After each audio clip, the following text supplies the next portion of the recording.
Good evening to all of you. तो बच्चों, स्वागत करता हूं आपको हमारे चैनल चंडीगढ़ डिफेंस एकेडमी पे।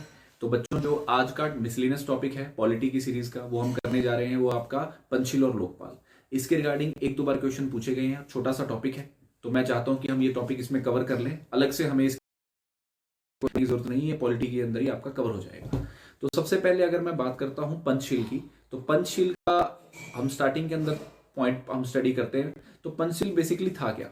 ठीक है, तो पंचशील कि अगर मैं बात करता हूं तो ये एक एग्रीमेंट था जो 50 साल पहले यानी 50 years ago in response to a global call for a new set of international relations between India and China. तो इंडिया और चाइना के बीच में बेसिकली ये पंचशील एग्रीमेंट हुआ था। ठीक है, एंड दैट इसके अंदर काफी सारे प्रिंसिपल्स थे, वो हम आगे डिस्कस करेंगे। That would reflect all nation aspiration to coexist and thrive in peace and harmony. तो मेन इंपॉर्टेंट था इंडिया और चाइना के बीच में जो बॉर्डर डिस्प्यूट थे या और डिस्प्यूट्स थे वो खत्म हो गए, पीस और हार्मनी रही। And Panchsheel was one of the 10 principles of international peace cooperation enshrined in the Bandung declaration 29 Afro Asian countries announced in April 1955। तो बंडंग जो एक डिक्लेरेशन थी वो 29th एफ्रो एशियन कंट्रीज उनके बीच में हुई थी अप्रैल 1990 एंड 1955 में। तो उन प्रिंसिपल्स 10 प्रिंसिपल्स से एक प्रिंसिपल पंचशील भी था। And Panchshil's international applicability was highlighted when its ideas were integrated into a resolution on peaceful coexistence present by India, Yugoslavia, Sweden. ठीक है, and adopted by United nation general assembly on December 11, 1957। तो India, Yugoslavia और Sweden, ठीक है, इन्होंने ये basically जो Panchsheel international applicability है इसको प्रेजेंट किया था, जिसका मेन मकसद था पीसफुल कोएग्जिस्टेंस को लेकर। ठीक है, और finally United nation general assembly ने दिसंबर 11, 1957 को इसको एक्सेप्ट कर लिया था। तो non align movement at the in Belgrade 1961। तो बेसिकली जो नॉन अलाइन मूवमेंट है ये पहले स्टडी कर भी चुके हैं, ये आपको ना भी पता हो। नाम बेसिकली थर्ड जो पार्टीज कंट्रीज थी उन्होंने बनाया था भाई, जिसके अंदर इंडिया शामिल था, मेन बंदा, मेन फाउंडिंग मेंबर था। और इन्होंने नाटो और जो वार्सा पैक्ट है इन दोनों ही गुटों से दूरी बनाई थी, इसलिए इन्होंने नॉन अलाइन मूवमेंट कंट्रीज के नाम से एक ग्रुप बनाया था, जिसके अंदर इंडिया था, यूगोस्लाविया था, इजिप्ट था। तो ऐसे 5-6 कंट्रीज थे जिन्होंने मिलकर बनाया था, और ये थर्ड वर्ल्ड कंट्रीज थे।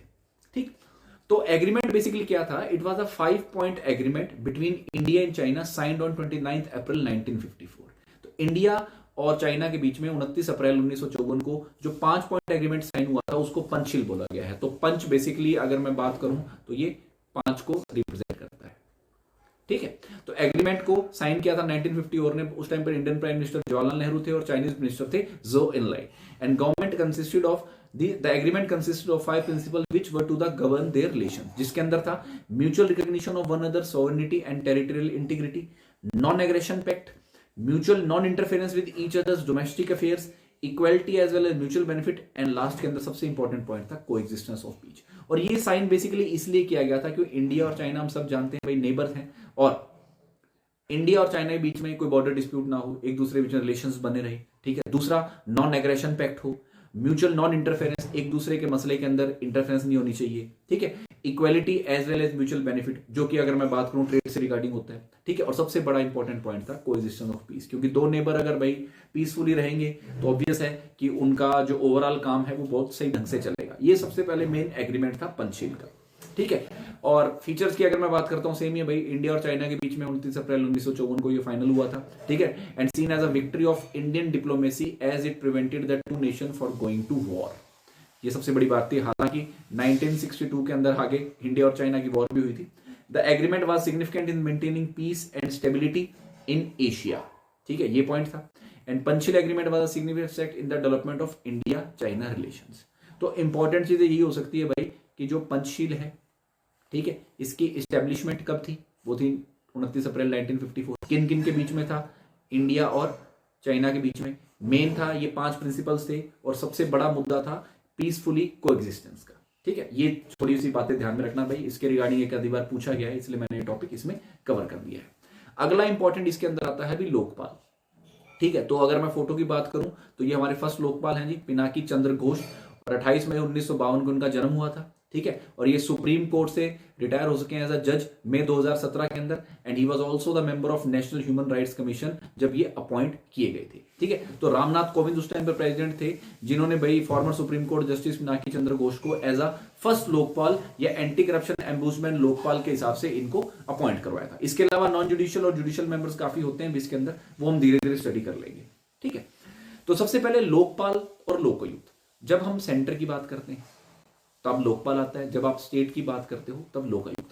तो 2013 के अंदर इस्टेब्लिशमेंट लोकपाल की हुई थी यूनियन के लिए और लोकयुक्त की हुई थी स्टेट के लिए, and these institutions are statutory bodies without any constitutional status. तो सबसे बड़ी बात भाई, ये अनकॉन्स्टिट्यूशनल बॉडीज हैं। ये थोड़ा सा यार सही तरह नहीं लिखा गया, मैं दोबारा लिख देता हूं, अनकॉन्स्टिट्यूशनल।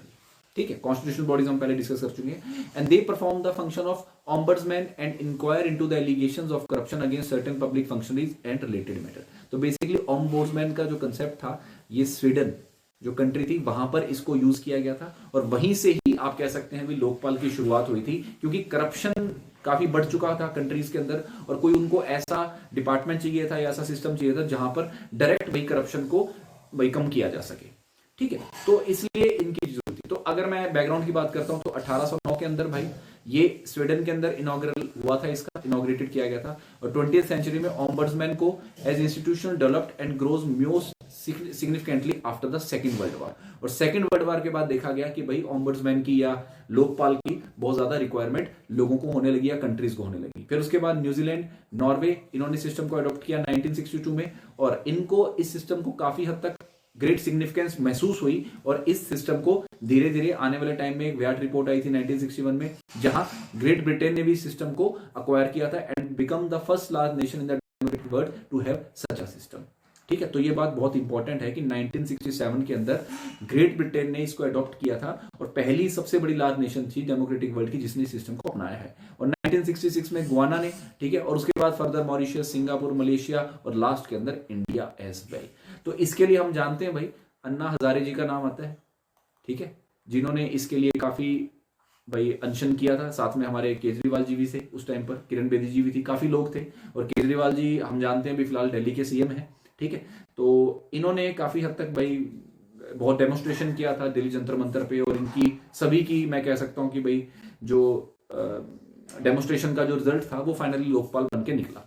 ठीक है, तो इंडिया की अगर मैं बात करता हूं भाई, तो सबसे पहले लॉ मिनिस्टर थे उस टाइम पर अशोक कुमार सेन। इन्होंने पार्लियामेंट में 1960s के अंदर इसको पेश किया, and the term Lokpal and Lokayukta were coined by doctor L M. Singhvi. ये पॉइंट इंपॉर्टेंट है, ध्यान में रखना। ठीक है, और 1966 में पहला एडमिनिस्ट्रेटिव रिफॉर्म आया था, जहां पर इन्होंने 2 इंडिपेंडेंट अथॉरिटीज को सेटअप किया था, सेंट्रल लेवल पे और स्टेट लेवल के ऊपर, and to look into complaints against public functionaries including MPs. तो यार सबसे पहले मैं, हो सकता है तुम्हें ज्यादा ना बता पाऊं, लोकपाल बेसिकली चीज क्या है। लोकपाल एक बेसिकली डिपार्टमेंट है, ठीक है, जिसमें मेंबर्स होंगे जो डायरेक्टली, अगर कोई एमपी है या कोई ऐसा मिनिस्टर आ जाता है, हालांकि हम आगे चेक करेंगे जो हायर लेवल अथॉरिटीज हैं, अगर वो करप्शन करती हैं तो डायरेक्ट ये वाला जो डिपार्टमेंट है ये उस करप्शन की पूरी तह तक जाएगा और जो आरोपी हैं उनको सजा दिलवाएगा। यानी आम आदमी डायरेक्ट इनके पास जाके कंप्लेंट कर सकता है, और हमें जरूरी नहीं है कि भाई बहुत हायर लेवल तक या जान पहचान निकलवानी हो। ये डिपार्टमेंट ऐसा बनाया गया था जो डायरेक्टली करप्शन को जड़ से मिटाएगा। ठीक है, तो 1968 के अंदर लोकपाल बिल था, लोकसभा में पास हुआ, लेकिन डिसोल्यूशन ऑफ लोकसभा की वजह से लोकसभा उस टाइम पर डिसॉल्व हो गई थी, तो ये लोकसभा के अंदर ही रह गया। और 2011 तक 8 अटेम्प्ट किए गए थे बिल के, लेकिन हमेशा इनको फेलियर ही मिलता था। एंड 2002 के अंदर commission to review working on the constitution headed by M.N. Venkataiah recommend the appointment of Lokpal and Lokayukta, and also recommend that the PM be kept out of the ambit authority. अब ये पॉइंट यहां जाता है कि 2002 के अंदर एक कमीशन थी जिसने भाई, उसके हेड थे मिस्टर M.N. वेंकटैया। ठीक है, तो इन्होंने रिकमेंड किया था भी लोकपाल और लोकायुक्त को अपॉइंट किया जाए, लेकिन पीएम को इसके दायरे से बाहर रखा जाए। 2005 के अंदर सेकंड एडमिनिस्ट्रेटिव रिफॉर्म कमीशन आई थी, उनके जो चेयरपर्सन थे वो यूरोपा मोइली थे। इन्होंने रिकमेंड दिया कि office of Lokpal should be establish without delay. In 2011 जो उस टाइम पर ग्रुप ऑफ मिनिस्टर्स थे, जहां पर इनके हेड प्रणब मुखर्जी थे, इन्होंने सजेस्ट किया कि हम करप्शन को टैकल करने के लिए हम लोकपाल का प्रपोजल को एग्जामिन कर सकते हैं। और इंडिया अगेंस्ट करप्शन मूवमेंट चली थी जिसको अन्ना हजारे जी ने लीड किया था। ठीक है, और इन्हीं के ही उस मूवमेंट की वजह से जो उस टाइम पर कांग्रेस गवर्नमेंट थी, यूपीए गवर्नमेंट थी, उन्होंने भाई इसको लोकायुक्त और लोकपाल के बिल को पास किया। 2013 के अंदर दोनों हाउसेज में पास हुआ और फाइनली इसको एक्सेंट मिला 16 जनवरी 2014 को प्रेसिडेंट के थ्रू। ठीक है, तो 2014 से हम कह सकते हैं बिल भाई उस टाइम पर लागू हो गया था। And bill was particularly pass by parliament July 2016 and amended the Lokpal and Lokayukta 2013। उसके बाद आया था लोकपाल अमेंडमेंट बिल आया था। वो तो लोकपाल था, भी हमने 2013-2014 के अंदर हो गया, लेकिन इसमें अमेंडमेंट क्यों आई वो हम चेक कर लेते हैं। It enables the leader of the single largest opposition party in the Lok Sabha to be the member of selection committee in the absence of recognized leader of opposition. ठीक है, लीडर ऑफ अपोजिशन के भाई behalf के, मतलब ये simple सी बात है, ये क्या इनेबल करता है, जो लीडर है सिंगेस्ट लार्जेस्ट अपोजिशन पार्टी, आज के टाइम पर अगर मैं यूपीए की बात करता हूं लोकसभा के अंदर, तो वो पार्टी है, उसका जो लीडर होंगे, ठीक है, वो मेंबर होंगे सिलेक्शन कमेटी के in the absence of recognize leader of opposition. ठीक है, लीडर ऑफ अपोजिशन के एब्सेंस के अंदर वो लीडर सिंगल अपोजिशन पार्टी का उसका मेंबर हो सकता है। दूसरा, इन्होंने सेक्शन 44 2013 एक्ट को अमेंड किया that deals with the provision of furnishing of details of assets and liabilities of public servants within 30 days of joining the government service। ठीक है भाई, इनको 30 दिनों के अंदर अंदर जो पब्लिक सर्वेंट्स अपनी ज्वाइन करते हैं उनको अपने लाइबिलिटीज और जो भी उनके पास एसेट्स हैं उनकी डिटेल्स देनी होंगी। बिल ने टाइम लिमिट जो 30 दिन की थी, ठीक है, now the public sector make a declaration of their assets liability in the form of manner as prescribed by the government. इस लिमिट को रिप्लेस करके गवर्नमेंट के हिसाब से टाइम पीरियड था उसको डाला गया। And also gives an extension of the time given to trustees and board member to declare their assets and those of their spouses in case of these are receiving government funds of more than rupees 1 crore or foreign funding for more than rupees 10 lakh। तो ये बहुत important point था। जो trustees थे, board member थे, उनको भी अपने एसेट्स प्लस उनके जो स्पाउसेज उनके एसेट्स को अटैच करना था या उनके बारे में डिटेल देनी थी कि अगर उनके पास कोई फंड आ रहा है जो 1 करोड़ से ज्यादा है तब, या फॉरेन इन्वेस्टमेंट कोई आ रही है, फंडिंग आ रही है 10 लाख से ज्यादा, तो उनको देना होगा इसका ब्यौरा। तो लोकपाल का बेसिकली स्ट्रक्चर था 1 चेयरपर्सन और 8 मेंबर थे।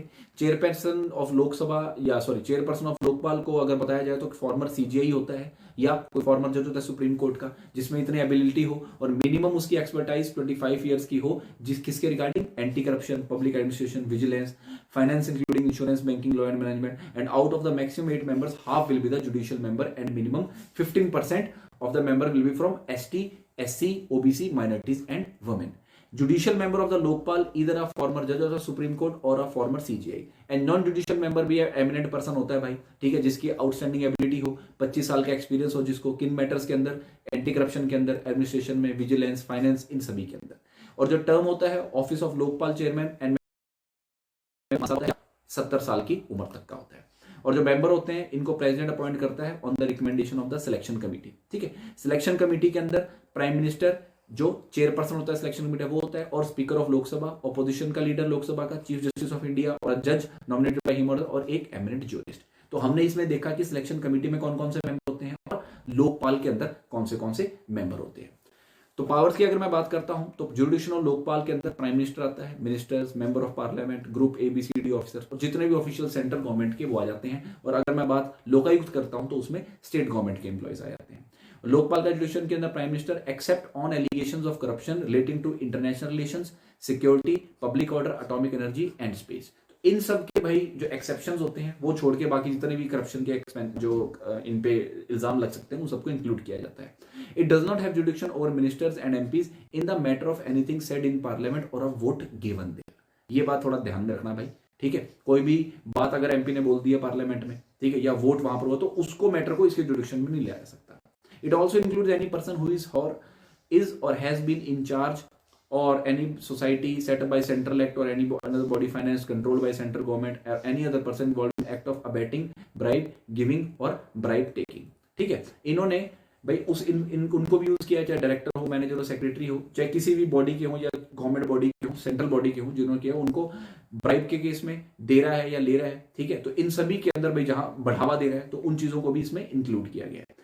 Lokpal Act mandates that all public officials should furnish the assets and liabilities of themselves as well as their respective dependents। तो ये पॉइंट भी काफी इंपॉर्टेंट है। उसके पास पावर होती है भाई superintendence over and to give direction to CBI। Lokpal has referred a case to CBI। अगर कोई लोकपाल CBI को केस रेफर करता है तो इन्वेस्टिगेटिंग ऑफिसर होता है। In such case can not be transferred without approval of Lokpal. कई बार होता है ना भाई CBI के अंदर भाई केस आ जाते हैं लेकिन मिनिस्टरों की जान पहचान की वजह से वो जो पर्टिकुलर ऑफिसर होता है जो ढंग से इसकी इन्वेस्टिगेशन कर रहा होता है उसकी ट्रांसफर कर देते हैं। लेकिन इसमें ये पॉइंट डाल चुके हैं विदाउट अप्रूवल ऑफ लोकपाल उसकी ट्रांसफर नहीं की जा सकती। जो इंक्वायरी विंग होता है लोकपाल का, उसके पूरी की पूरी जो पावर होती है सिविल कोर्ट के पास होती है। ठीक है, Lokpal has powers of confiscation of assets, proceeds, receipts, benefits arisen or procured by means of corruption in special circumstances. इनके अंदर भी संपत्तियों को अटैच कर सकते हैं। It has the power to recommend transfer or suspension of public servant connected with allegation of corruption। तो इनके पास पावर होती है जो ट्रांसफर या सस्पेंड किया जा सकता है उस पर्टिकुलर पब्लिक सर्वेंट को अगर वो गिल्टी फाउंड आउट हो। इसके पावर होती है direction to prevent the destruction of records during the preliminary inquiry, कि भाई जितने भी रिकॉर्ड्स हैं, प्रूफ हैं, उनको डिस्ट्रक्ट नहीं किया जाना चाहिए। इनके पास पावर होती है सारे प्रूफ्स को जब्त करने की। ठीक है, तो लोकपाल के पास बेसिकली काफी पावर है भाई, हमने स्टडी किया है। सेंटर के केस में स्टेट की बात होती है तो लोकपाल बताता है। तो ये बेसिकली वो इंपॉर्टेंट टॉपिक था जिसके रिगार्डिंग एक दो बार क्वेश्चन आए हुए हैं, और मैं चाहता हूं कि अगर 4 क्वेश्चन आए तो आप भाई 4 नंबर खोए ना। ठीक है, तो उम्मीद करता हूं भाई लेक्चर आपको काफी अच्छा लगा होगा। इसके बाद जो हमारा सेकंड लास्ट लेक्चर है, कहूंगा कि सीरीज खत्म होने पे है, वो हमारा रहेगा जितने भी इंपॉर्टेंट अमेंडमेंट्स हैं कॉन्स्टिट्यूशन में आज तक हुए वो हम स्टडी करेंगे। और इसके बाद फाइनल जो लेक्चर होगा उसके अंदर जो PYQs हैं यूनियन से लेके मिसलिनियस तक, मैं भी कवर इसलिए नहीं कर पाया क्योंकि काफी सारा टॉपिक्स थे वो यूनियन में कवर हो जाते हैं, तो वो चीजें हम लास्ट लेक्चर में कवर कर लेंगे। ठीक है, सो थैंक यू सो